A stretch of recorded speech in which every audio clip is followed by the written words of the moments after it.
말씀 함께 나누겠습니다. 요한복음 16장 5절에서 15절까지입니다. 함께 봉독하겠습니다. 지금 내가 나를 보내신 이에게로 가는데 너희 중에서 나더러 어디로 가느냐 묻는 자가 없고 도리어 내가 이 말을 함으로 너희 마음에 근심이 가득하였도다. 그러하나 내가 너희에게 실상을 말하노니 내가 떠나가는 것이 너희에게 유익이라. 내가 떠나가지 아니하면 보혜사가 너희에게로 오시지 아니할 것이요 가면 내가 그를 너희에게로 보내리니 그가 와서 죄에 대하여 의에 대하여 심판에 대하여 세상을 책망하시리라. 죄에 대하여라 함은 저희가 나를 믿지 아니하며 의에 대하여라 함은 내가 아버지께로 가니 너희가 다시 나를 보지 못하며 심판에 대하여라 함은 이 세상 임금이 심판을 받았음이니라. 내가 아직도 너희에게 이를 것이 많으나 지금은 너희가 감당치 못하리라. 그러하나 진리의 성령이 오시면 그가 너희를 모든 진리 가운데로 인도하시리니 그가 자의로 말하지 않고 오직 듣는 것을 말하시며 장래일을 너희에게 알리시리라. 그가 내 영광을 나타내리니 내 것을 가지고 너희에게 알리겠음이니라. 무릇 아버지께 있는 것은 다 내 것이라. 그러므로 내가 말하기를 그가 내 것을 가지고 너희에게 알리리라 하였노라. 아멘.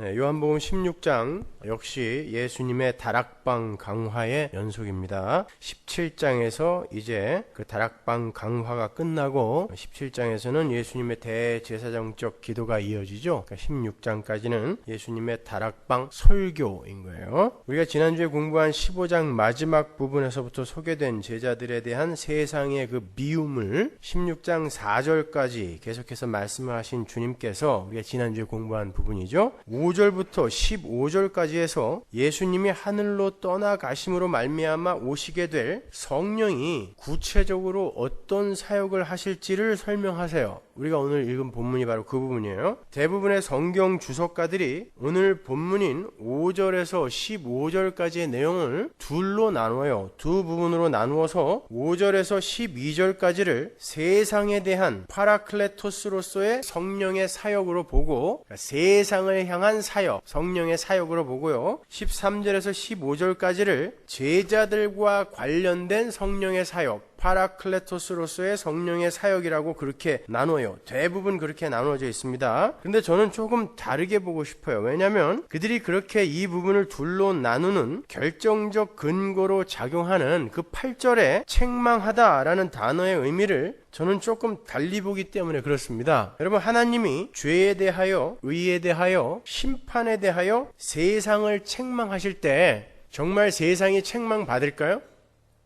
죄에 대하여, 의에 대하여, 심판에 대하여 성령이 이 땅에 오셔서 세상을 책망하신다 그래요. 만약에 그걸 문자 그대로 우리가 받아들인다면 세상이 죄와 의와 심판에 대해서 알아듣고 책망을 받겠습니까? 못 알아듣는단 말입니다. 그런데 무슨 책망을 받아요? 죄와 의와 심판은 하나님의 백성들만이 알아들 수 있는 그런 개념이에요. 그런데 믿음을 선물로 받지 못한 세상이 과연 그 의미를 이해하고 자신들의 행동에 책망을 받겠냐는 말이에요. 그러니까 여기에서 요한복음에서 나오는 세상의 두 가지 의미, 그 의미를 제대로 알고 있지 못하면은 오해를 하게 되는 거죠. 세상은 성령의 사역에 의해 책망받지 않아요. 그냥 미워할 뿐입니다. 세상은 죽는 날까지 자신들이 옳다고 우기다가 결국 심판대에 서게 되는 거예요. 루소처럼 수많은 기독교 서적을 읽고 연구하고 탐구하고 성경을 정독으로 백독을 했음에도 불구하고 결국 나는 왜 그리스도인이 아닌가 하고 기독교를 조롱하면서 책을 쓰고 죽었죠. 그렇게 세상은 그냥 죽는 날까지 자신들이 옳다고 우기다가 결국 심판대에 서게 되는 거예요.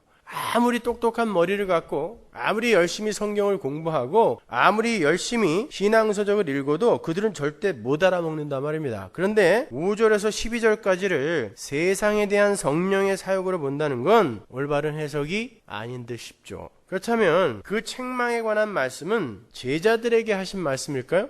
그 해석도 좀 어색해요. 6절을 보시면요, 예수님께서 제자들을 떠나셔야 한다라고 말씀하셨을 때 제자들이 심히 근심했다 그러죠. 그래서 예수님이 그 심히 근심하는 제자들의 근심을 덜어주기 위해 그 말씀을 하신 거예요. 그런데 심히 근심하고 있는 제자들에게 성령이 오실 거야. 근데 그가 너희들의 죄와 의와 심판에 대해서 책망하실 거야. 그러면 그게 위로가 되겠습니까?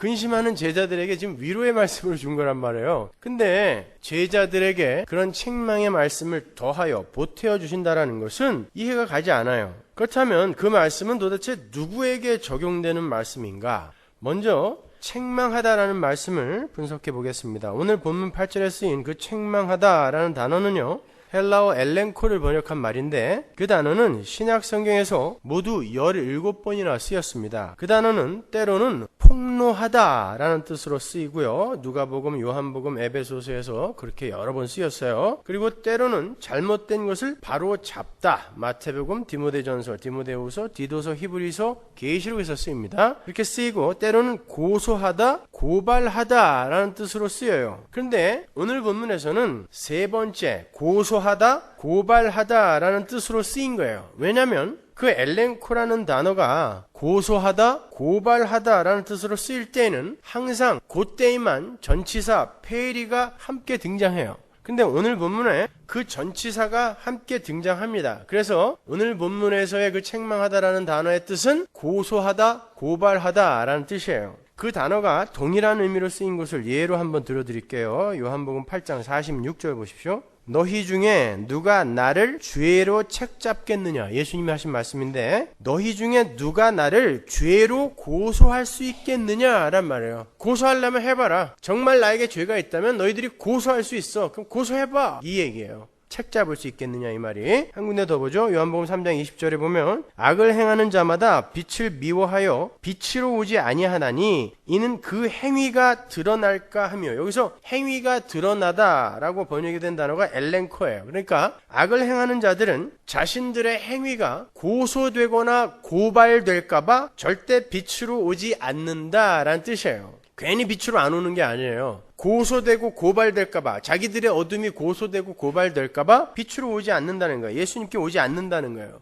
결국 예수님이 빛으로 확 비추시자 그들이 그 빛을 발로 확 짓밟아 꺼버린 것입니다. 그 예수님을 죽여버린 거예요. 세상은, 어둠은 절대 빛을 가까이 할 수가 없어요. 왜? 빛이 그들을 고소해버리거든요. 너희들은 이렇게 꼼꼼해. 너희들은 이렇게 어두워. 너희들은 이렇게 더러워 라고 고발을 한단 말입니다. 그렇게 책망하다, 엘렌코라는 단어는 죄에 대한 어떤 주관적인 깨달음을 이야기하는 게 아니라 객관적인 유죄 판결의 내용을 담고 있는 단어인 거예요. 그거는 법적 용어입니다. 엘렌코라는 단어는 고소하다, 고발하다. 그렇다면 이렇게 고소와 고발의 의미를 지니고 있는 이 단어가 누구를 겨냥하고 있느냔 말이에요. 말 그대로 세상이에요. 근데 중요한 것은 그 세상이 제자들 안에도 여전히 오염이라는 옛사람의 잔재라는 그 잔재로 남아있다라는 거예요. 그래서 그 고소는 1차적으로 세상을 향한 고소지만 잘 들으셔야 돼요. 1차적으로 하나님은 세상을 고소하세요. 하나님의 백성들을 고소하지 않아요. 세상을 고소하는데 2차적으로는 제자들 안에 남아있는 오염을 향한 고소이기도 해요. 그래서 그 고소는 제자들을 향한 고소이기도 한 거예요. 그러나 제자들을 고소해서 심판하려고 내리는 고소가 아니라 이 세상에서 성령의 그 고소로 말미암아 그들이 고소당한 그 어두움을 하루속히 떨어뜨리고 하나님 나라로 순결한 몸으로 가게끔 하는 고소인 거예요. 제자들에게 오는 고소는. 그러나 세상은 심판을 하기 위해 내리는 고소예요. 근데 중요한 건 세상이 그 고소를 못 알아먹는다라는 게 중요한 거예요. 하나님은 세상을 고소하세요. 죄를 고소하십니다. 악을 고소하세요. 그런데 세상은 그러한 하나님의 고발을 알아차리지 못해요. 그러한 하나님의 고발을 알아차릴 수 있는 사람들은 성도들 뿐입니다. 그래서 그 성령님의 고발에 의해 찔림을 받는 사람들은 성도밖에 없어요.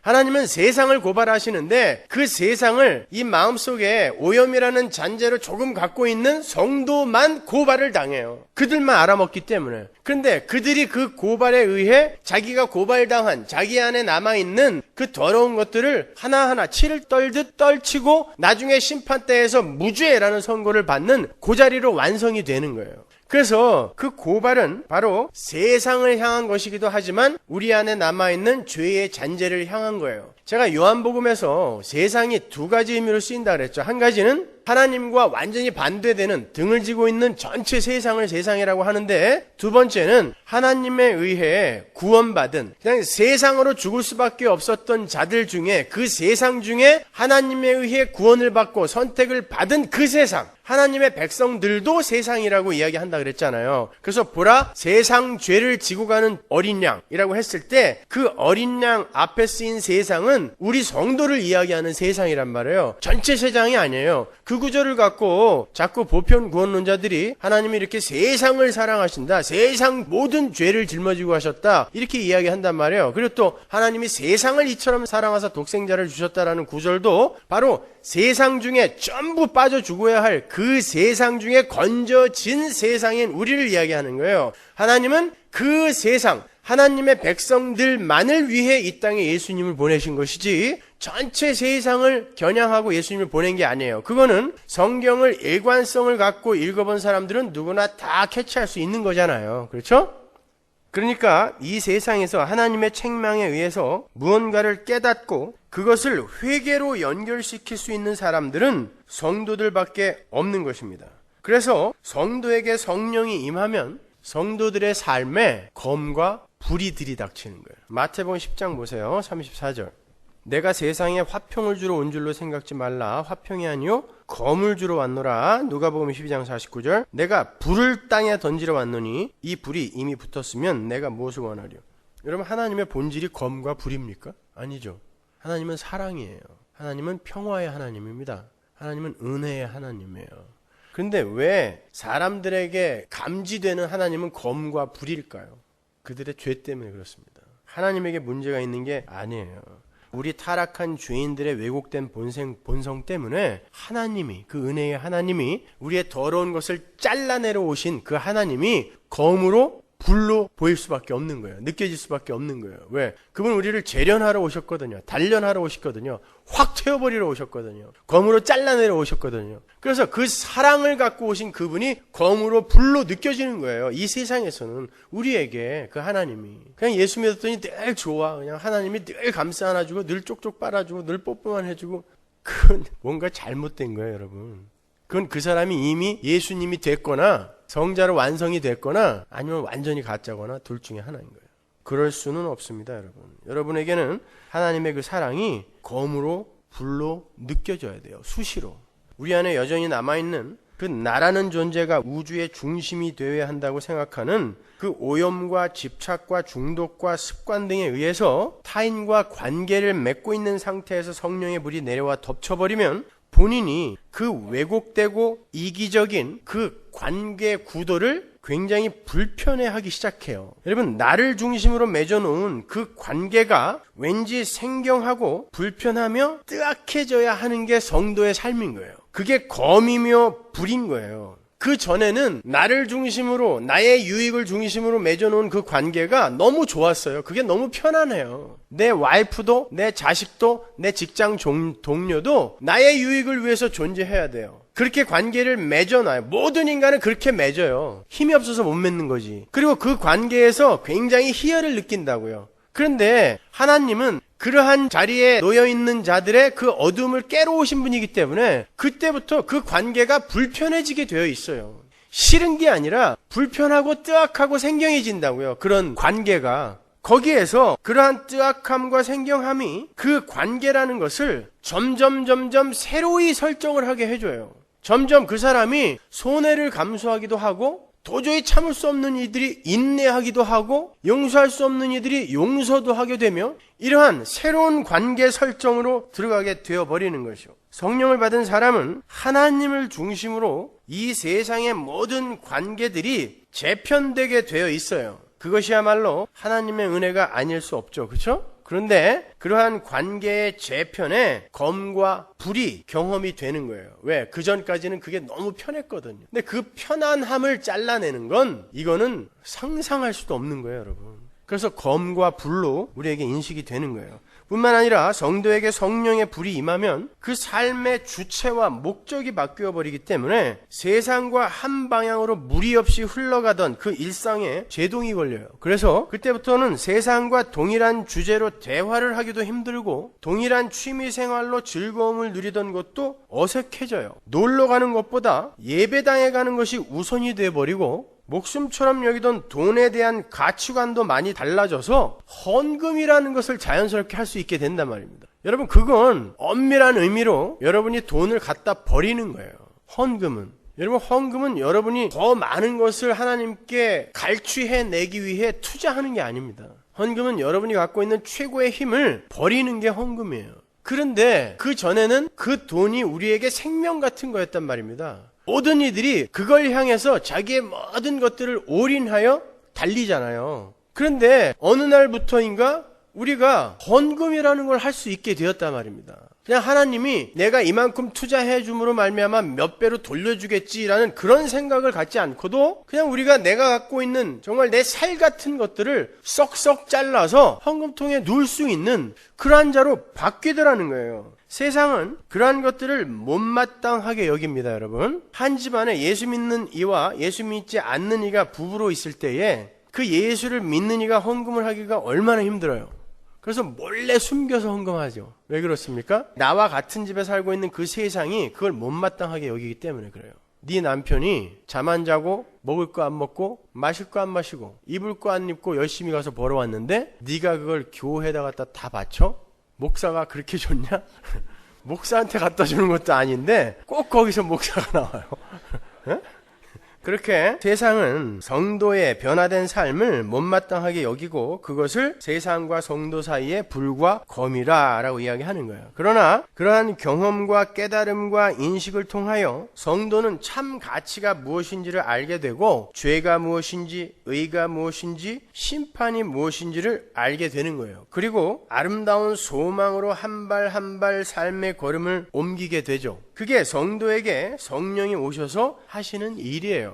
성령은 여러분에게 오셔서 여러분에게 능력을 보태주고 여러분의 소원을 들어주고 여러분의 문제를 해결해주고 여러분에게 사이다가 튀는 경험을 하게 해주는 그러한 역할로 이 땅에 오신 게 아니에요, 여러분. 성도가 검과 불을 경험하는 삶을 살지만요, 나의 옛자가 고소당하는 아주 그런 불편하고 고통스러운 그런 일을 당하게 되지만 그것이 믿음 안에서 소망으로 연결이 될 때 우리는 그 검과 불로 인한 근심을 덜어내고 오히려 기쁨과 감사로 돌아설 수 있게 되는 거예요.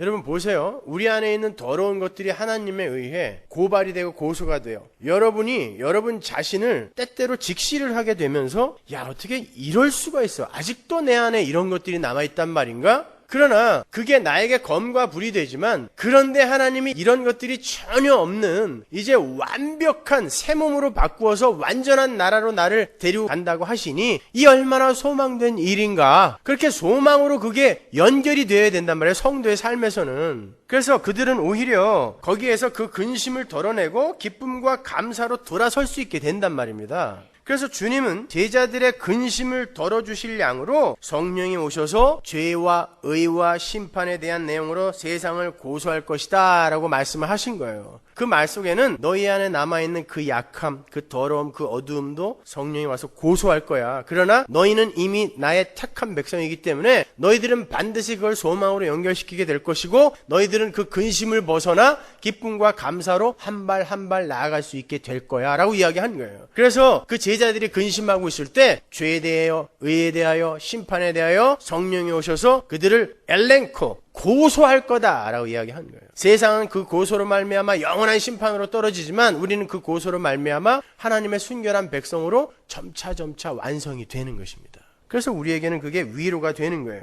그러니까 죄에 대하여 의에 대하여 심판에 대하여 고소를 당하는 대상은 세상이면서 동시에 성도이기도 한 거예요. 세상 속에서 건짐을 받은 세상, 성도이기도 한 거예요. 그러면 이제 이해가 되죠. 그렇죠? 근데 세상은 그 하나님의 고소를 인식하지도 깨닫지도 못하고 마지막 날에 가서야 심판대 앞에서 빼도 박도 못하는 성령의 참소 앞에서 죄 있음의 선고를 받게 되는 거고, 성도는 그 심판대 앞에서의 고소가 이미 예수 안에서 해결이 된 상태이지만 이 세상에서의 하나님의 고소를 삶 속에서 하나하나 경험하면서 그 무서운 고소와 심판에서 아무 공로 없이 건져주신 하나님의 은혜에 감up하게 되는 것입니다. 오늘도 아마 이 중에 많은 분들은 그 성령의 고소를 마음으로 경험하고 오신 분들이 계실 거예요.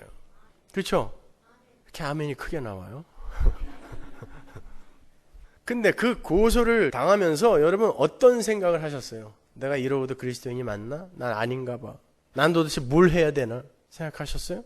아무것도 할 게 없어요. 여러분은 그렇게 고소받아야 마땅한데 예수님이 여러분이 아무것도 안 한 상태에서 그 고소를 다 취하시켜줬다니까요. 예수님이 그 고소를 다 받아갔단 말이에요. 그래서 그러한 고소를 당할 때 성도는 더 기뻐지는 거예요, 여러분. 근데 그 기쁨이 그 고소의 횟수를 점차 줄여가는 게 바로 신앙생활의 참 맛인 것입니다. 그것이. 고소 많이 당하세요. 많이 당해야 돼요. 인간은요, 나면서부터 자가보호장치를 automatically 가지고 태어나기 때문에 자가보호장치로 가려진 그게 자기인 줄 알아요. 하나님은 이걸 벗겨내고 그 안에 있는 진짜 더러운 나를 보게 하시거든요. 성령이 임하면 그 일이 일어납니다. 죄에 대하여, 의에 대하여, 심판에 대해서 책망을 하셔야 되기 때문에 그걸 확 찢어버려요. 그래서 여러분은 계속 고소당해요. 근데 그 고소당함이 복된 고소당함인 거예요. 인간은 이렇게 추악하고 더러운 것이구나를, 그리고 나는 이러한 상태에서 구원받은 것이구나를 거기서 깨닫는 거예요. 자꾸 그걸 깨닫고 그리고 은혜로 말미암아 거기에서 하나님이 나를 건져주셨다라는 그 감사로 나아가다 보면은 우리가 어느 순간에 너무너무 감사한 어떤 존재에 대하여 자발적으로 내 삶 속에서 그분이 기뻐하는 삶이 격발되어 나오게 되는 거예요. 내가 뭘 열심히 해야 되겠다, 이건 짐이지만 하나님의 은혜를 깨닫고 깨달은 그 상황에서 나에게서 나오는 그 감사한 어떤 분에게 뭔가를 좀 해드리고 싶다라는 이 자발적인 의지는, 여러분, 그건 짐이 아니잖아요. 우리가 부모님한테 효도할 때 그게 짐이 됩니까? 추석에 한 번, 설날 한 번 부모님 뵈러 정말 15시간, 20시간씩 기차 타고 버스 타고 내려가잖아요. 짐이면은 그거 그렇게 하겠어요? 그렇게 1년에 한 2번 내려가줘야 우리 아버지가 재산이라도 많이 물려주지. 그 사람한테는 그게 지옥입니다. 그러나 1년에 2번 우리 아버지 우리 어머니 얼굴 한번 보고 그때 우리 아버지 우리 어머니가 가장 행복했으니까 올해에도 행복하게 해드려야지 라고 내려가는 사람은 15시간 버스 밑창에 깔려서 가도 괜찮아요. 그렇잖아요, 여러분. 그게 하나님의 은혜를 많이 아는 사람의 행위와 전혀 모르고 그냥 어떻게 그분한테 잘 보여서 그분이 갖고 있는 재산이나 힘을 이용하려고 하는 이들의 그런 행위와 다른 점입니다. 우리가 그래서 하나님의 은혜, 그 복음을 공부하고 반복하고 또 반복하여 계속 공부하는 거예요. 평생에 듣던 말씀 또 들려주시오. 들을 때마다 새롭거든요. 우리는 정말 IQ 검사에서 나오는 그 산술적이고 수치적인 그 숫자만 갖고 사람이 무슨 머리가 좋고 대단한 존재라고 그러는데 너무 잘 잊어버려요. 그 영적인 부분에 있어서 하나님의 그 은혜의 영역 안에서는 우리는 너무나 쉽게 망각을 해요. 잊으시면 안 돼요. 그래서 늘 성경을 공부하셔야 되고 늘 말씀 앞에 진지하게 서야 돼요. 오죽하면 알레테이아, 진리가 레떼라는 단어에서 나왔어요. 레떼의 강이 뭐예요? 망각의 강이에요. 절대 잊어서는 안 되는 게 알레테이아, 진리란 말입니다, 여러분. 근데 우리가 너무나 쉽게 잊고 있잖아요. 그래서 우리 신앙의 선배들이 그런 거예요. 평생에 듣던 말씀 또 들려주세요. 들어도 좋아요. 또 들려주세요. 그러면 이제 좀 더 구체적으로 죄와 의와 심판에 대하여 세상을 고소하시는 그 성령의 객관적 사역에 대해서 한번 공부를 해보죠. 먼저 왜 꼭 죄와 의와 심판이어야 하는가에 대한 의문을 한번 해결해 보자고요. 그런 질문 안 해보셨어요, 여러분? 왜 성령은 오셔서 죄와 의와 심판에 대해서만 책망을 하신다라고 기록이 되어 있을까요? 제가 그러한 의문을 갖고 요한복음 주석서를 한 20여 권 정도 찾아봤어요. 20권 정도를 봤는데 거기에 대한 대답을 해놓은 주석서는 한 권도 없었습니다. 근데 인터넷 고서점에서 찾아낸 아더 핑크의 논문들, 옛날에 신문에 아더 핑크가 한 주 한 주 요한복음에 대한 해설을 기고한 논문들이 있더라고요. 그걸 제가 찾았는데 거기에 유일하게 잠깐 언급이 되어 있어요.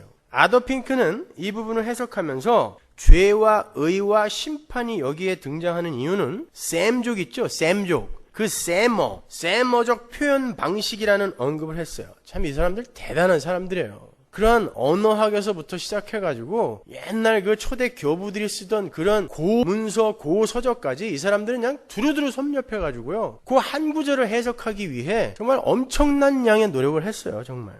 그 죄와 의, 심판, 그 셋은 심판이 일어나는 법정에서 죄책과 무죄와 선고를 표현할 때 쓰이는 단어들이라는 거예요. 이 사람이 찾아보니까.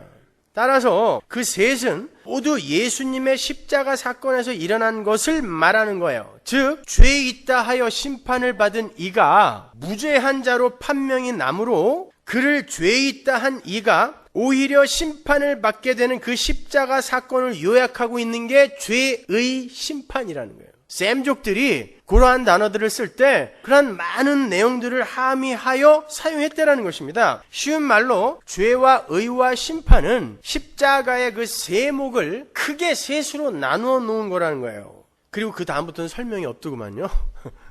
그렇게 이야기를 해놨으면 무슨 설명을 해줘야 될 거 아니에요. 그래서 제가 설명을 붙였습니다. 세상은 죄에 대하여, 의에 대하여, 심판에 대하여 크게 착각하며 살고 있어요. 먼저 죄에 대한 오해부터 보죠. 세상은 죄를 규정하기를 도덕적, 윤리적, 사회법적 위반 정도로 생각하죠. 죄를.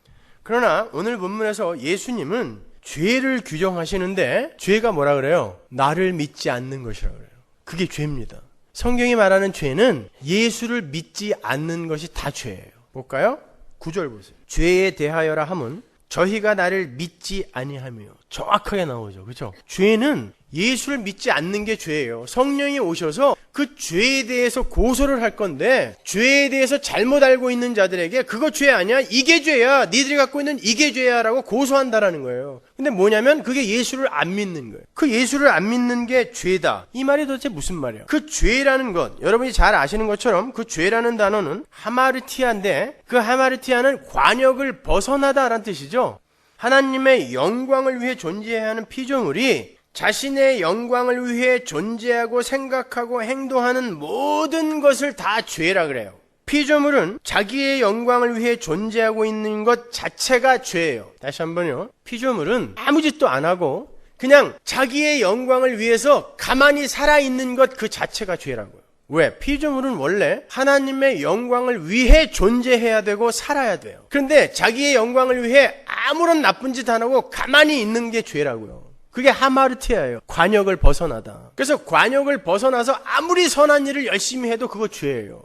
하나님의 영광을 위한 것이 아니라 자기의 인기나 자기의 명성을 위해 박사학위 4개 다 갖다 버리고 아프리카에서 50년 동안 그 사람들을 섬기고 간 거 죄입니다. 선한 일이지만 하나님의 영광을 위해서 한 게 아닌 건 죄라고요. 여러분이 그걸 잘 이해하셔야 돼요.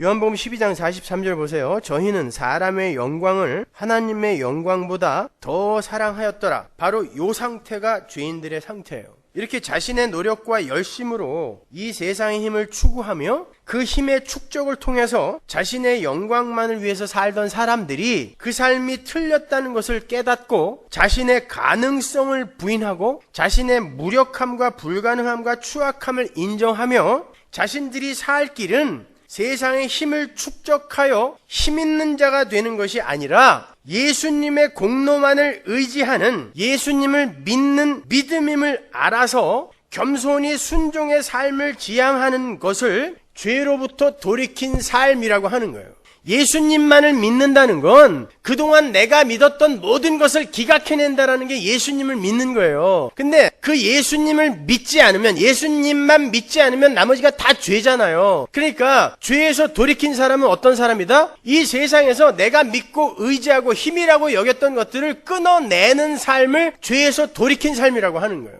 근데 예배당에서는 전부 그걸 지금 달라고 하고 있잖아요. 오히려 죄인 되게 해주세요, 죄인 되게 해주세요. 그런 거 똑같은 거죠. 예수님이 건져줬더니 다시 돌아가겠다는 거예요. 거기서 벗어나 예수님만 믿는 게 죄에서 벗어나는 거라니까요. 예수를 안 믿고 다른 걸 믿는 게 죄라 그러잖아요. 지금 여기서 예수님이. 그런데 다른 거, 내가 믿을 만한 다른 돈, 명예, 자식, 건강 이런 거, 인기 이런 거 주세요라고 하고 있다면 저 죄 짓게 해주세요, 다시 죄인으로 돌아가게 해주세요라는 말 아닙니까? 논리적으로는 이해가 가는데 수긍은 안 되죠. 아닌가요 여러분? 거기서 벗어나야 되는 것입니다. 성도는. 이게 슬픈 일이에요.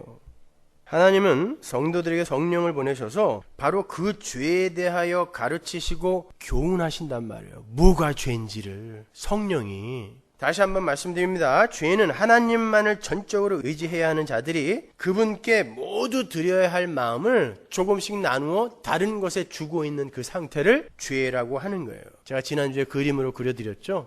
몸, 돈, 일, 이웃, 가족, 그걸 내 마음의 자아에 착 붙여놓은 다음에 여전히 그 상태에서 나는 십자가로 하나님과 화해했어요라고 하나님은 여기 떨어뜨려 놓는 거. 그게 죄란 말입니다. 이게 떨어지고 하나님이 여기 붙어야 되는 거예요. 하나님을 통과하여 여기에서 돈, 몸, 일, 이웃, 가족이 이 하나님이라는 이 안경을 통하여 보여져야 되는 거예요, 여러분. 그게 성도인 거예요. 그래서 하나님이 지금 그 상태로 만들기 위해 성령을 보내셨다라는 것입니다. 왜? 계속 고소하셔가지고 잘라내는 거예요, 이거. 우리의 마음에 붙어있는 그 세상의 힘들을 잘라내시는 거예요. 계속 고소하니까, 성령이 그거 하러 오셨다니까요. 이걸 풍성하게 만들어줘서 여러분을 입다만 이렇게 살찌게 만들어주러 온 게 아니라 요걸 고소하여 잘라내러 오셨단 말입니다. 책망, 엘렌코. 여러분이 지금 여러분 안에 성령이 계세요? 그런데 그 성령이 여러분을 지금 고소하고 있냔 말이에요. 고소해요? 네. 그러면 여러분이 성도 맞는 거예요. 근데 고소 안 하고 계속 도와주고 있으면, 고소를 해야 되는데 더 도와주고 있으면 어떻게 되는 거예요? 그거 성령 아니에요. 다른 말로 불러요, 그 존재는. 자, 두 번째로 보혜사 성령은 이 세상에 내려오셔서 의에 대하여 세상을 책망하신다 그래요. 본문 10절 보세요. 의에 대하여라 함은 내가 아버지께로 가니 너희가 다시 나를 보지 못하며. 이거 이해하세요? 의에 대하여 너희들을 고소할 거야. 그래 놓고 의에 대하여라 함은 내가 아버지께로 가는 거야. 뭐 이런 말이 다 있어요. 그게 의예요? 여러분이 알고 있는 의가 그런 겁니까? 그러니까 성경을 여러분이 열심히 읽으셨으면 이런 것에 대한 질문들이 여러분 마음속에 이렇게 새겨져 있어요. 그때 목사가 설교를 딱 던졌을 때 그거구나라고 알게 되는 거예요. 그래서 여러분 성경을 읽는 거예요. 여러분 혼자 읽고 깨달으라고 성경 읽으라고 하는 것이 아니라 그런 그릇들을 마련해 놓으라는 것입니다. 여기에서의 의, 디카이오순에는 1차적으로 그 칭의의 개념으로 이해하기보다는 옳음, 그름의 반대말, 옳음의 개념으로 이해를 해야 돼요. 여기에서의 의는 1차적으로 바로 앞에서 언급한 그 죄와 반대되는 개념으로 쓰인 거예요. 이 세상의 죄인들은 그들의 죄로 인해서 예수님을 믿기는커녕 유죄 판결을 내려서 그분을 십자가에 매달아 죽여버렸죠. 자신들의 불가능함과 무력함과 추악함을 지적하는 그 눈에 가시 같은 예수를 자신들의 눈앞에서 치워버려야 했기 때문에 그들은 예수님을 죽여버린 거예요. 만일 그 세상의 처사가 옳았다면, 그 세상이 지금 전체가 담합을 하여 예수를 guilty라고 선고를 내려서 죽여버렸잖아요. 그들이 판단이 옳았다면 예수님은 죽어 있어야 되죠. 그들이 옳았다면. 근데 보세요. 내가 아버지께로 간대요. 금방 죽을 양반이 내가 아버지께로 간다라고 이야기를 한다는 건 나는 살아나서 다시 승천할 거야 라고 이야기하는 거예요. 그 말은 뭐죠? 하나님이 내가 옳기 때문에 반드시 나를 살려낼 거고, 내가 너희들이 guilty라고 선고를 내려 죽인 내가 살아난다라는 건 너희들 전체가 유죄라는 것을 증명하는 거야, 확증하는 거야 라는 이야기거든요. 그러니까 예수님이 옳고 세상이 그르다라는 것을 예수님의 죽음과 부활과 승천이 이야기를 해주는 거잖아요. 그래서 의에 대하여라 함은 내가 아버지께로 돌아가 너희들이 다시는 나를 보지 못하는 것이다 라고 이야기를 하는 거예요. 이해가 가세요? 네. 그런데 하나님 앞에, 하나님 나라에 들어갈 수 있는 이는 의로운 자만 들어가죠. 의로운 자만 들어가요. 하나님 나라에는. 근데 그 예수님이 하나님 나라로 들어가서 아버지께로 돌아간다라는 건 그분이 의로운 이라는 것이죠. 그분이 의로운 자라는 뜻이잖아요. 그분 하나가 지금 유일하게 이 세상에 육신을 입고 온 이 중에 유일하게 처음으로 의로운 자가 되어 하나님 나라로 들어가신 거예요. 그런데 성경은 우리도 의인이라고 그래요. 잘 생각해 보세요. 로마서 3장에서 의인은 없나니 하나도 없다 그랬잖아요. 근데 우리가 어떻게 의롭게 됐어요? 로마서 3장 20절을 한번 가볼까요? 10절 보세요. 일단 기록한 바 의인은 없나니 하나도 없으며 깨닫는 자도 없고 하나님을 찾는 자도 없고 다 치우쳐 한 가지로 무익하게 되고 선을 행하는 자는 없나니 하나도 없다. 예수님을 알지 못하고 이 세상에서 아무리 착한 일 많이 해도 선을 행하는 자 측에 못 들어간다는 거예요. 그래서 선을 행하는 자가 하나도 없다라는 것입니다. 아무리 착하게 살아도 선을 행하는 자 없다라는 거예요. 그러니까 당연히 의인은 없어요. 그런데 하나님께서 창세전에 택해 놓으신 당신의 백성들을 그렇게 불의한 상태에 놔두시고 수수방관하실 리가 없잖아요. 그러면 도대체 하나님의 백성들을 어떻게 의롭게 만드시는가가 로마서 3장 20절에 나오는 거예요. 그러므로 율법의 행위로 그의 앞에 의롭다 하심을 얻을 육체가 없나니 율법으로는 죄를 깨달음이니라. 이제는 율법 외에 하나님의 한 의가 나타났으니 율법과 선지자들에게 증거를 받은 것이라. 곧 예수 그리스도를 믿음으로 말미암아 모든 믿는 자에게 미치는 하나님의 의니 차별이 없느니라. 모든 사람이 죄를 범하였으며 하나님의 영광에 이르지 못하더니 그리스도 예수 안에 있는 구속으로 말미암아 하나님의 은혜로 값없이 의롭다 하심을 얻은 자 되었느니라. 어떻게 의롭게 돼요? 예수를 믿는 믿음으로 의롭게 된다 그러잖아요. 그러면 세상 사람들이 여태까지 의를, 옳음이라는 걸 어떻게 정의하고 있었어요? 내가 열심히 노력하여 착한 사람이 되고 도덕적으로 윤리적으로 훌륭한 일을 해내는 걸 의, 옳음이라고 알고 있었단 말입니다. 그런데 성경은 우리에게 예수를 믿는 게 의라고 이야기를 해요. 너희들의 힘으로는 도저히 의롭게 될 수가 없기 때문에 너희들은 착하게 살고 의롭게 살아 하나님 나라에 들어가려고 하는 그 시도를 전부 멈춰야 된다는 거예요. 그게 성령이 이 땅에 오셔서 우리에게 가르치는 내용인 거예요. 우리가 잘못 알고 있는 그 의에 대한 개념을 내려오셔서 고소하시는 거예요. 엘렌코. 아무리 너희가 착하게 살아봐도, 간디나 슈바이처처럼 아무리 훌륭하게 살아봐도 너희들은 절대 의롭게 될 수 없고 그 일은 절대 선한 일이라 칠 수 없어. 고소해버리는 거예요, 여러분. 그렇다고 착하게 살지 말라는 거 아닙니다. 착하게 살려고 하는 노력하지 말라는 거 아니에요. 거기에 대해서는 제가 여러 번 설명해 드렸으니까 더 설명 안 해도 아시죠? 로마서에서 사도 바울이 얼마나 거기에 대해서 목소리를 높여 설명을 해줍니까? 그거 아니라고. 그럴 수 없느니라 그러잖아요. 왜? 우리 안에 성령이 살아계시고 성령의 소원을 두고 행하시는데 어떻게 우리가 이제 맘대로 살아도 되겠네? 이런 생각을 어떻게 해요? 성령이 내 안에 계신데. 여러분, 내 안에서 성령이 근심을 하신다는 거 아세요? 성경이 우리에게 너희 안에 계신 성령을 근심케 하지 말라라는 건, 여러분, 우리 안에서 우리가 그러한 이야기를 들었을 때, 야, 이제 우리는 맘대로 살아도 되겠다가 아니라, 그래도 뭔가 찝찝해. 그래도 이렇게 살아서는 안 되는데, 내가 논리적으로는 이 복음을 온전히 이해하는데 그래도 내 마음에서 근심이 생겨요. 내가 하나님의 뜻대로 사는 그 방향 반대로 가면서 지 맘대로 사는 건 성령이 근심하는 거잖아요. 그런데 내가 하나님의 뜻에 올바로 살기 위하여 내 안에 갖고 있는 그러한 거룩한 근심들은 바로 성령이 주시는 근심이에요. 그러니까 두 번째 성령의 근심은 반드시 우리의 마음으로 해내야 되는 것이고, 첫 번째 우리가 엉망으로 삶으로 말미암아 성령이 이놈이 이러면 안 되는데 하는 그 근심은 시켜드리면 안 된다는 뜻이에요. 그러니까 내 안에서 성령이 나를 근심하신다라는 것은 그게 바로 내 안에, 내 마음속에서 야, 하나님의 백성이 이렇게 살면 안 되는데 라는 근심으로 번역되어서 나와요. 복음을 올바로 들으면 로이드 존스 목사님이 말씀한 것처럼 야, 이제 막 살아도 되겠다라는 생각이 들어야 옳은데 왜 마땅히 들어야 할 그 생각이 우리 안에 안 드냐면 내 안에서 성령이, 나와 연합된 그 성령이 아니야, 그렇게 살면 안 돼 라고 근심하시기 때문에 그 근심이 내 근심이 되는 것입니다. 그래서 우리는 함부로 그렇게 맘대로 살아도 되겠다라는 그쪽으로 못 가요. 제가 한동안 우리 청년들에게 이제는 맘대로 살아도 돼, 니들 맘대로 살아, 그렇게 이야기를 했어요.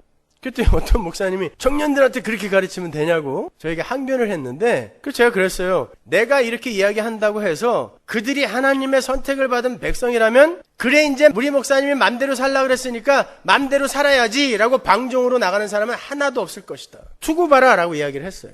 아니나 다를까? 맘대로 살라고 했는데 불안해서 그렇게 못 살아요. 내 안에 성령이 살아있기 때문에 그렇습니다. 그렇게 우리는 우리의 옳은 행실이나 착한 행위, 선한 삶, 이런 것들을 의로 내놓아서 하나님 앞에 하나님 저 잘 살았죠? 이만하면 됐죠? 이렇게 당당한 구원을 얻을 수 있는 자는 하나도 없다는 거예요. 살면 살수록 나의 행위는 늘 부족하고 더 더러운 것 같고 더 부족한 것 같고 더 어두운 것 같이 느껴져야 옳아요. 왜? 하나님께 가까이 가면 가까이 갈수록 내가 더 확 드러나거든요.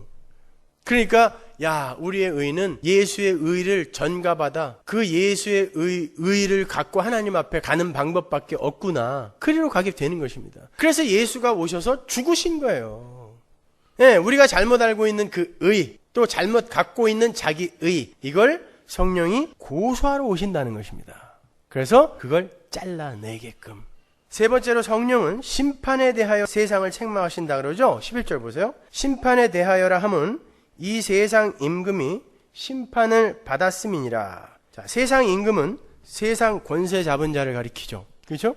예수님은 바로 그 세상 권세 잡은 자에 의해서 죽임을 당하셨어요. 빌라도는 세상 권세 잡은 자의 그 세력의 하나의 모형이에요. 당시 거기에서 가장 힘이 세인 자로서 세상 권세 잡은 자의 모형으로 등장한 것입니다. 빌라도가 죽인 게 아니죠. 세상 권세가, 세상 임금이 예수를 잡아 죽인 것입니다. 세상이 이긴 줄 알았죠. 그런데 그 일로 말미암아 세상이 예수님께 결박당했어요. 마태복음에 나오죠. 결박당하고 그 이후부터 하나님의 백성들이 하나님이 부르는 족적 그냥 팍팍 튀어나오게 된 것입니다. 그 전에는 마귀에게 꼭 붙들려 있었거든요. 근데 예수님이 십자가에서 죽었어요. 세상에게 진 것 같았는데 세상이 오히려 예수님의 십자가로 말미암아 심판을 당하고 결박을 당한 거예요. 꽁꽁 묶여버린 것입니다. 마찬가지예요. 여러분이 지금 이 세상을, 신앙을 갖고 이 세상을 살아가는데 성도가 하나님이 말씀하시는 대로 살다 보면 성도는 100% 세상에게 지는 모습으로 가요. 그렇잖아요. 당해주고 섬겨주고 용서해주고 인내하고. 그럼 세상에게 지는 거예요, 이거는요. 너희들 그게 지는 걸로 알고 있지? 내가 그거 고소할 거야. 고소하러 오신 거예요, 그거를. 지는 거 아니라는 것입니다. 진짜 이김이 뭔지 내가 가르쳐 주겠다는 거예요. 성령이 오셔서 그거 하신다는 거예요. 성령이 오셔서 세상 임금은 심판을 받았어. 심판이 뭔지 알아? 지금 너희가 심판받고 있는 것 같지? 야, 하나님의 백성으로 만들어가는데 어떻게 고난을 통과시키지 않고 만들어가? 그러니까 너희들이 지금 느끼기에 너희들이 심판받는 것 같잖아. 내가 심판에 대하여 이야기해줄게. 가르쳐줄게. 책망한다. 엘렌코 고소하노니 그거 심판 아니야. 오히려 너희들을 짓밟아 뭉개는 그들이 심판받은 거야 라고 이야기하는 거예요. 그래서 심판에 대하여라 함은 이 세상 임금이 심판을 받았느니라. 죄에 대하여, 의에 대하여, 심판에 대하여 책망을 받는다. 성령님이 거기에 대해서 책망을 하신다. 그게 무슨 의미인지 잘 아시겠죠, 그죠? 그래요. 성령님은 그런 거 하시러 오시는 거예요. 근데 엉뚱하게 뭐 성령이 오시옵소서 하고 막 부들부들 떨고 막 거품 물고 쓰러지고, 성령은 그런 거 하러 온 거 아닙니다, 여러분. 자, 잘 보세요. 죄, 의, 심판 모두 무엇을 기준으로 설명이 되고 있죠? 예수, 그쵸? 예수 그리스도의 십자가. 그러니까 아더핑크가 잘 본 거죠. 설명은 못했지만. 그러니까 죄에 대하여, 의에 대하여, 심판에 대하여 책망을 하신다는 건 예수 그리스도의 십자가를 잣대로 하여 그 십자가 보혈을 의지하고 믿는 이들은 무죄로, 의로운 자로, 심판을 면하는 자로 삼아주시는 것이고, 십자가 보혈을 의지하지 않고 여전히 자신을 믿으며 세상을 의지하고 세상 권세 잡은 자의 편에서 힘의 원리를 지향하는 이들은 죄인으로, 불의한 자로 심판대 앞에서 심판을 받게 되는 거예요. 이처럼 하나님은 성령을 보내셔서 예수님을 기준으로 하여, 십자가를 기준으로 하여 세상을 고소하세요. 우리 안에 있는 세상을 고소하세요. 죄가 무엇이며 의가 무엇이고 심판이 무엇인가를 알게 하셔서 예수 그리스도만을 중심으로 살아가게 만들기 위하여 성령이 이 땅에 오시는 거예요. 보혜사로. 여러분, 성령에 의해 책망받고 살아가고 계십니까? 고소당하고 계세요? 주님을 사랑하지 않는 죄에 대한 책망을 받으세요? 주님을 사랑하지 않는 게 죄래잖아요. 그게 죄다라는 고소를 받고 계시냐고요. 예수님의 행함만을 의지하는 것이 아니라 자기의 행함을 바라보는 것에 대한 책망을 받으세요?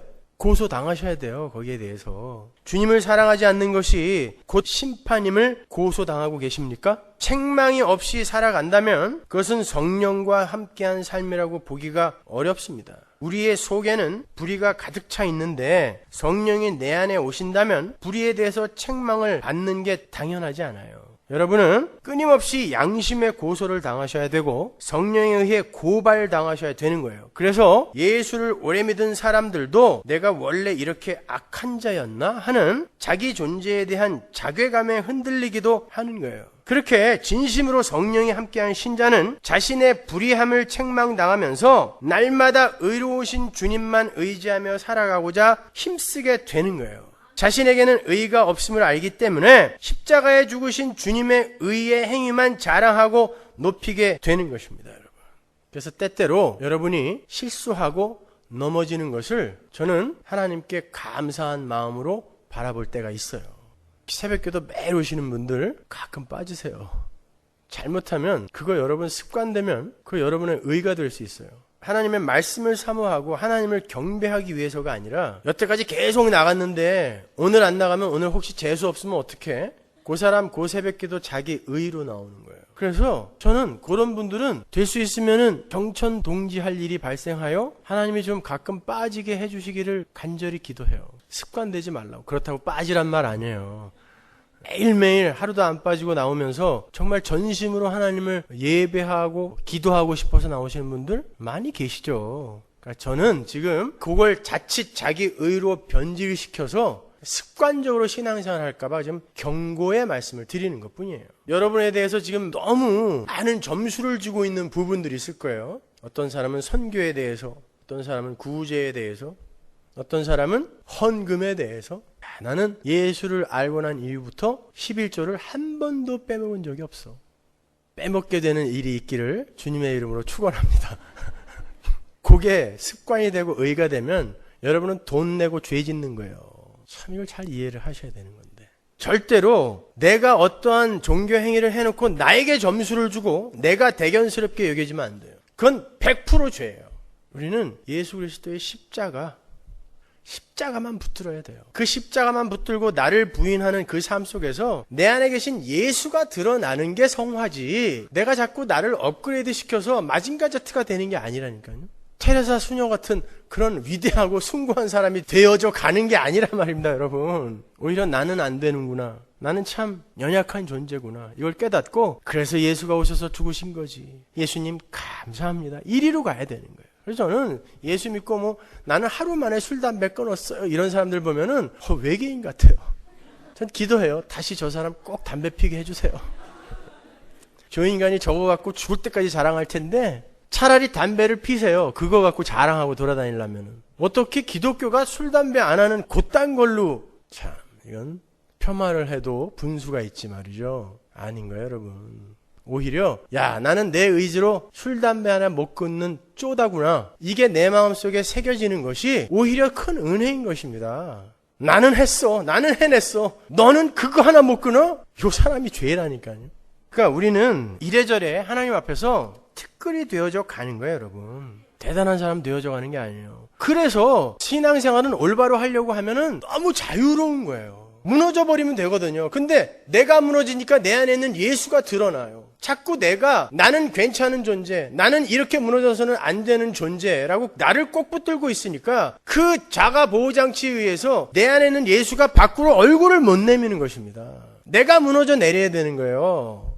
다시 한번 말씀드리지만 기독교는 착하고 선한 사람이 되어져 가는 게 아니라 나는 그렇지 못한 사람이라는 게 자꾸 발각이 되는데 내 안에 계신 진짜 착하고 선한 예수가 드러나서 그게 나로 보여지는 거예요. 이건 밖에서 보면 같은 것처럼 보이지만 안으로 들어가 보면 이건 완전히 천국과 지옥으로 갈라지는 것입니다, 여러분. 복음에 근거하여 나온 착함과 내가 내 의지를 발동하여 격발시켜낸 그 착함과 선함은 완전히 다른 거예요. 그래서 여러분은 복음을 열심히 공부하셔야 되는 것입니다. 여러분 한번 생각해 보십시오. 여러분의 신분이 어떤 것인지를 한번 잘 생각해 보세요. 여러분은 어떤 신분에 어떤 존재예요? 여러분은요, 하나님 나라의 왕자와 공주들이에요. 여러분은 창세 전에 아들이 됐잖아요. 요한계시록 13장, 하나님이 창세 전에 하나님의 어린 양을 죽이셨다 그래요. 창세로부터 죽임을 당하신 어린 양이라잖아요. 그러면 어떻게 그분이 창세로부터 죽임을 당했겠어요? 하나님이 하나님의 백성을 선택한 것은 예수로 말미암아 내 백성은 이렇게 건져낼 거야 라고 하나님 마음속에 두신 것은 창세 전이란 거죠. 창세 전은 거기에서는 시간의 순서가 없어요. 그냥 영원이에요. 창세 전은 그 영원 속에서 내 백성은 얘가 내 백성이야, 걔네들을 내 아들로 삼아 내 나라에 데리고 들어와서 살아야지라고 하나님이 거기서 정하셨어요. 그래서 그 영원 속에서는 그 하나님 나라의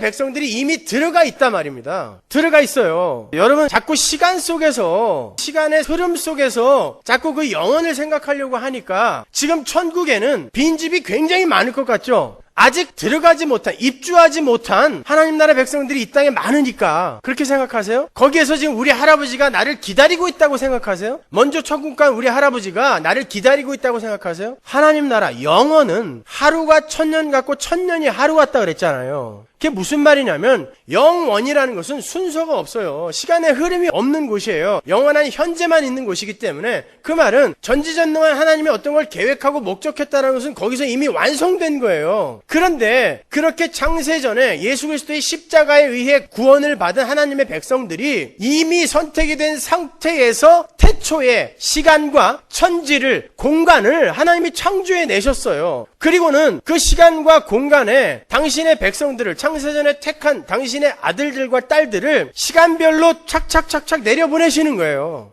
그래놓고 그 시간 속에서, 그가 해당한 그 시간 속에서 죄가 무엇인지, 의가 무엇인지, 심판이 무엇인지를 가르치고 그걸 배운 이들을 다시 불러 올리시는 것입니다. 근데 이 세상에서는 시간차를 두고 내려왔지만 하나님 나라에 올라가면 1000년이 하루 같고 하루가 1000년 같기 때문에 거기서는 모든 이들이 완성의 상태로 이미 존재하고 있단 말이에요. 그렇게 존재하고 있다가 나 잠깐 내려갔다 올게, 이게 아니란 말입니다. 거기는 그대로 있어요. 그냥 그대로 있는데 이 시간과 역사 속에 우리들이 육신을 입고 잠깐 내려왔다가 다시 올라가는 거예요. 그래서 그 나라에는 다시는 반역이 없고 다시는 범죄가 없는 그 나라로 완성이 되는 거예요. 이미 우리는 그 모든 것을 다 안 상태로 하나님 나라에 있어요. 근데 그게 어떻게 가능한가를 이 세상에서 그냥 배우는 거라니까요. 따라서 창세전에 십자가가 섰으므로 그 창세전에, 성경이 이야기하는 바니까 창세전에 예수님은 알리신 바 되었고 그건 준비되었다는 뜻이고, 창세전에 그분이 죽임을 당하셨다고 하기 때문에 이 모든 역사는, 아담부터 종말까지의 모든 역사는 그 영원 속에 이 십자가의 영향을 받는 거예요. 그래서 모든 이는 바로 이 십자가로 구원을 받는 것입니다. 그런데 2000년 전에 골고다의 십자가가 섰잖아요. 그 십자가 이후로 하나님이 하나님의 많은 선택한 백성들을 집중하여 보내는 거예요. 이미 다 구원을 받은 하나님의 백성이에요. 이 전에 있는 인간들은 참 재수도 없지, 십자가가 시기도 전에 태어나서 다 지옥 갔겠구나, 이렇게 생각하시면 안 되는 거란 말입니다. 요 전에도 하나님이 하나님의 선택한 백성들은 다 구해냈어요. 그렇잖아요. 이방 땅에 가서도 다 건져내시잖아요. 구약을 보면은. 그리고 뭐 우리나라 같은 경우에도 AD 400년경에 이미 신라에 기독교가 들어왔어요. 중국에도 이미 기독교가 들어왔었습니다. 그래서 중국에도, 당나라에도 경교비라는 게 있고 돌 십자가가 유물로 아직 남아있는 거예요. 경주에서도 경교비가 발견됐잖아요. 그 옆에 십자가가 발견됐다고요. 그 경교비라는 게 공유회에서 이단으로 정죄받은 그 사람이 와서 당나라, 신라까지 걸어와서 복음 전하고 돌아간 거예요. 그러니까 우리 조상들은, 복음을 아직 듣지 못한 우리 조상들은 어떻게 되는 거예요? 너무 불공평하잖아요. 이런 소리 하지 마세요. 하나님은 당신의 백성들은 그렇게 걸어서 당나라, 신라까지 보내셔서 당신의 택한 백성은 다 건져 올리셨어요. 그거에 여러분, 시간 속에서 자꾸 영혼을 생각하려고 하니까 여러분이 그렇게 자꾸 헷갈리는 거예요. 아니요, 여러분은 하나님 나라에서 이미 완성된 왕자요 공주인데 잠깐 내려와서 이렇게 각기 다른 껍질을 입고 와서 여기에서 의에 대해서, 죄에 대해서, 심판에 대해서 실제로 인격과 이성을 갖고 있는 상태에서 배우고 하나님 나라에 올라가서 그 완성된 상태로 계속 존재하는 거예요. 그러니까 잠깐 내려와 있는 거예요, 여러분. 여러분 어렸을 때 연극 같은 거 해보셨죠? 누구는 호랑이 가면, 누구는 여우 가면, 누구는 원숭이 가면. 그때 여러분, 왜 나는 원숭이야? 나 호랑이 가면 줘. 그렇게 땡깡 부린 사람 있으세요? 있지 또. 여러분, 잠깐 연극할 때 쓰는 그 가면, 그것은 우리에게 아무런 문제가 되지 않듯이 여러분이 지금 하나님 나라에서 잠깐, 영원 속에서 잠깐 내려와서 쓰고 있는 이 가면들은 여러분의 가치를 규정하는 그런 판단 기준이 되지 못해요, 여러분. 근데 이것들을 그냥 찍고 째고 땡기고 배꼽이 턱까지 올라오지 이제. 그 가면에 왜 그렇게 돈을 쓰세요? 여러분의 신분, 여러분의 계급, 여러분의 재산 마찬가지예요. 다 여러분이 이 세상에서 잠깐 쓰고 가는 가면입니다. 여러분이 그 가면 쓰고 죄에 대해서, 의에 대해서, 심판에 대해서 완전히 배우면 이제 가면 벗고 오리지널 하나님이 준비한 그 새 옷, 완전한 여러분의 옷, 그거 입고 하나님 나라로 올라가는 거예요, 여러분. 그런데 뭐가 이 땅에서 그렇게 부족한 게 많으며, 뭐 그렇게 원망할 게 많고, 뭐 그렇게 눈물 흘릴 게 많아요. 제가 오늘 새벽에 타잔 얘기를 좀 했었는데, 타잔이 누군지 아시죠? 타자는 백인입니다. 근데 아버지가 공작인가 백장인가 그렇죠? 근데 임직지로 가다가 풍랑을 만나갖고 아프리카에 표류를 하게 되는데 다 죽어요. 부모는 다 죽고 그 타잔만 원숭이가 데리고 가서 키우잖아요. 귀족 집안 아들이에요. 그 사람이요. 뻘거벗고 다닌다고 얕보셨죠? 그 귀족 집안의 사람이 철이 들면서 고민에 휩싸이잖아요. 뭘로 제일 처음 고민하죠? 왜 우리 아빠 엄마는 털이 저렇게 많은데, 원숭이가 아빠 엄마인 줄 알아요. 우리 아빠 엄마는 털이 저렇게 많은데 왜 나는 털이 없나? 왜 이렇게 하얘? 그게 좋은 거잖아요. 사람의 입장에서 봤을 땐. 근데 왜 나는 털이 없나를 갖고 고민해요. 우리 엄마 아빠는 서로 털을 섞어주면서 이도 막 잡아먹어. 나는 이가 자랄 털이 없어요. 그걸 갖고 이 아이가 고민한다니까요. 나는 왜 바나나를 저렇게 잽싸게 못 따먹을까? 이런 걸 갖고 고민해요. 참 가치 있는 고민인가요? 여러분, 하나님 나라의 왕자 공주들이 이 땅에 내려와서 난 왜 이렇게 가난해? 난 이렇게 못생겼어? 난 왜 쌍꺼풀이 짝짝이야? 난 다리가 왜 이렇게 짧어? 내 자식은 왜 이렇게 골치를 썩여? 이런 걸로 고민하는 건 타잔이 원숭이들 사이에서 난 왜 털이 없어? 난 왜 풍성히 먹을 이와 벼룩이 없는 거야? 이거 고민하는 거랑 똑같은 거예요. 그렇잖아요. 여러분이 영혼을 알고 시간을 안다면 그거 아닙니까? 복음을 모르는 거예요. 그러니까 끊임없이 염려하고 걱정하고 그런 것입니다. 여러분, 제자들도 그러한 것에, 이 세상 것에 창념하느라 예수님이 지금 하나님 나라 가신다고 하는데 근심에 휩싸여서 예수님을 오히려 더 근심케 한 거예요. 5절에 보면 지금 내가 나를 보내신 이에게로 가는데 너희 중에서 나더러 어디로 가느냐 묻는 자가 없다 그러죠. 예수님이 그러죠. 여러분, 바로 그 앞장을 주의 깊게 읽어본 사람들은 예수님의 이 말씀이 이해가 안 가요. 베드로가 물어봤잖아요. 주님 어디로 가십니까? 14장에서는 도마도 물어봤어요. 어디로 가시냐고. 근데 왜 예수님이 너희 중에 나더러 어디로 가느냐 묻는 자가 없다라고 이야기를 할까요? 잊어버리신 거예요? 너무 당황하셔서? 곧 죽을 지경이라 잊어버린 거예요? 내 제자들이 물어봤다는 걸? 그럴 리는 없잖아요. 근데 예수님이 왜 여기에서 이런 말씀을 했을까요? 제자들은 예수님이 떠나심으로 말미암아 자기들에게 끼칠 불이익을 먼저 생각하고 예수님 가시면 어떡해요? 우리 곁에서 계속 기적 일으켜주고 우리 보호해주고 우리 지켜줘야지 당신 가시면 어떡해요? 어디로 간다는 거예요 도대체? 이렇게 물어본 거예요. 당신이 떠남으로 말미암아 당신이 가신 곳에서 당신이 거기서 거함으로 말미암아 우리에게 끼칠 영적 유익이 뭡니까? 라고 물어본 자가 하나도 없다는 뜻입니다. 그냥 당신 가면 어떡하냐고, 어딜 가려고 하냐고, 자기에게 묶여서 자기의 유익을 근거로 하여 물은 그 물음밖에 없었던 거예요. 제자들도 똑같은 거죠, 여러분. 이렇게 제자들도 이 세상에서의 부귀영화와 이 세상에서의 성공과 영광과 번영에만 온통 관심을 쏟고 있었어요. 그런 제자들에게 예수님이 말씀하신 거예요. 내가 성령을 보내서, 보이지 않는 성령을 보내서, 지금까지는 내가 니들 앞에서 눈에 보이는 기적 일으켜주고 눈에 보이는 지킴, 보호함 이런 거 보여줬지만 이제는 보이지 않는 성령 보내서 내가 너희들에게 반드시 니들이 지금 힘으로 여기고 있는 그런 것들 다 끊어내고 너희들을 세상의 적으로 만들어내고야 말겠다라는 거예요. 우리를 세상의 적으로 만들어내고야 말겠다는 거예요. 예수님이 보이지 않는 성령 보내서.